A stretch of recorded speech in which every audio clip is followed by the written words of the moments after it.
C'est le moment de retrouver nos invités ce soir. Denis Jacob, bonsoir. Bonsoir. Et Félix Terrine, bonsoir. Bonsoir. Alors vous êtes tous les deux, comme je le disais en titre, les représentants du syndicat Alternative, un syndicat qui existe depuis seulement plusieurs mois en Martinique, depuis le mois d'avril. Première question, Félix Terrine, à quoi ça sert un troisième syndicat de police en Martinique? Alors tout d'abord, Alternative Police n'est pas un troisième syndicat, puisqu'on existait sous l'égide de la CFDT.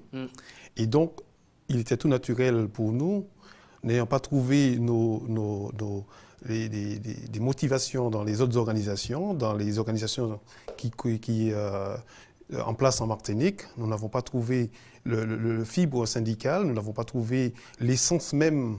Et d'ailleurs, ça a été traduit au niveau national par nos collègues qui ont été dans la rue, non pas à titre syndical, mais qui ont mené des actions dans les rues pour prouver qu'ils se détachaient aux organisations clés qui étaient en place en métropole. Donc, Alternative Police en Martinique n'est pas une nouvelle organisation, ce n'est ni plus ni moins que l'organisation, la CFDT, qui existait au préalable, mais qui n'avait pas de section sur la Martinique. C'est chose faite depuis le 12 avril de cette année. Merci pour ces précisions. Alors justement, comment ce sera la continuité de la CFDT Police vis-à-vis des autres syndicats, notamment Alliance et CAGP? Non, ce ne sera pas une continuité. Ce sera une autre manière, une autre approche envers nos collègues ici en Martinique de comprendre le fonctionnement du syndicat, puisqu'il y a eu un désir fort de nos collègues, puisque depuis notre création, nos rangs ne cessent de grandir en nombre, qui prouve qu'il y avait une attente de la part des collègues face aux organisations existantes, puisqu'il y a une certaine pratique que les collègues regrettent énormément et qui a pris place en Martinique, que nous rejetons également au sein donc, de Alternative Police. Alors vous parlez de la tambouille syndicale, évidemment, on ne va pas vraiment en parler ce soir. On va revenir avec vous, Denis Jacob, vous êtes le secrétaire général de ce syndicat. Quelle est la philosophie ? La philosophie, alors pour les plus jeunes, ça pourrait paraître comme novateur, mais en fait, le principe général de notre organisation syndicale, c'est de revenir aux fondamentaux du syndicalisme, c'est-à-dire la défense de l'intérêt collectif.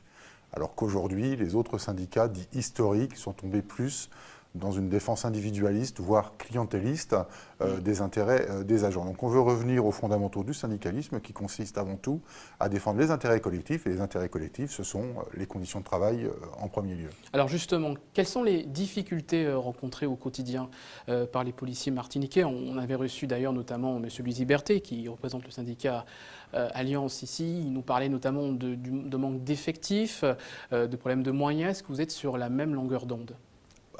Tout à fait. Bon, nous avons quand même des points communs, puisque nos revendications se rejoignent à quelque chose près. Le recrutement se fait de manière chaotique en Martinique et il y a une diminution flagrante des effectifs qui engendre les problèmes que nous connaissons et ce qui, inévitablement, entraîne des conditions de travail catastrophiques. Donc, il est vrai que, pour vous donner un exemple très simple, nous avons nos jeunes qui ont été reçus au concours de gardien de la paix. Ils se voient donc un refus de la part de notre administration de les intégrer le plus rapidement en police parce qu'ils font l'objet d'une discrimination, on va dire, puisque dans le même temps, les jeunes qui sont reçus au concours vers la métropole se voient déjà recrutés alors qu'eux, ils sont obligés d'attendre des mois. Tout ça simplement parce qu'ils doivent combler le manque d'effectifs des fonctionnaires titulaires qui sont donc en fonction en Martinique. Ça vous donne un petit peu l'idée de l'ampleur donc de ce déficit de fonctionnaires sur le département. Alors parmi les autres problématiques, il y a également le retour des fonctionnaires ultramarins dans leur territoire d'origine. Quel est le poids de votre syndicat au niveau du ministère pour essayer de convaincre la direction générale de la police de faire revenir en priorité les policiers ultramarins dans leur territoire ? Alors, ce qu'il faut comprendre, c'est qu'Alternative Police, c'est un jeune syndicat, mais qui est affilié à la CFDT, qui est la 4e organisation représentative au ministère de l'Intérieur.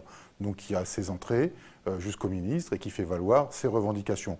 Donc on porte bien évidemment les dossiers ultramarins, c'est un véritable problème. Il y a 15 jours j'étais à La Réunion, donc je fais le tour des départements et territoires d'outre-mer et ça c'est un problème vraiment très important que le retour des originaires sur leur territoire de naissance. Je pense qu'il y a une véritable réforme à mener en la matière et peut-être faire un parallélisme des formes entre les contrats de métropolitains qui viennent en Martinique et de la même manière des Martiniquais qui pourraient potentiellement aller en métropole sur leur demande sur simple contrat et au bout de 4 ans, puisque c'est le nombre d'années qu'il faut pour les métropolitains ici en Martinique avant de repartir en métropole, mais que le Martiniquais parte en métropole pour un contrat de 4 ans et à l'issue de son contrat de 4 ans qu'il puisse revenir sur son département. Alors, dernière question de manière générale, comment ça se passe le dialogue social au sein de la police nationale ? On sait que dans les entreprises privées, et même dans le secteur public, il y a quelques difficultés, beaucoup de manifestations. Au sein de la police nationale, il y a des règles qui sont un petit peu différentes en termes de manifestations. Est-ce que vous considérez qu'il faut changer le cadre législatif pour permettre aux policiers de s'exprimer plus souvent et plus fort sur leurs problématiques ? Alors, changer le cadre réglementaire de l'expression syndicale dans la police nationale, peut-être pas, mais déjà changer les pratiques internes. Voilà, aujourd'hui, le dialogue social dans la police nationale, c'est vraiment très atypique. C'est-à-dire qu'à grande majorité, les syndicats prennent les décisions dans les comités techniques et à parité avec le ministère de l'Intérieur dans la gestion des carrières. Il faudrait peut-être déjà commencer par respecter les textes en vigueur, c'est ce que nous revendiquons depuis notre création, et quand on commencera à respecter les textes en vigueur en toute transparence sur une bonne et vraie gestion des carrières, le dialogue social se déroulera déjà différemment.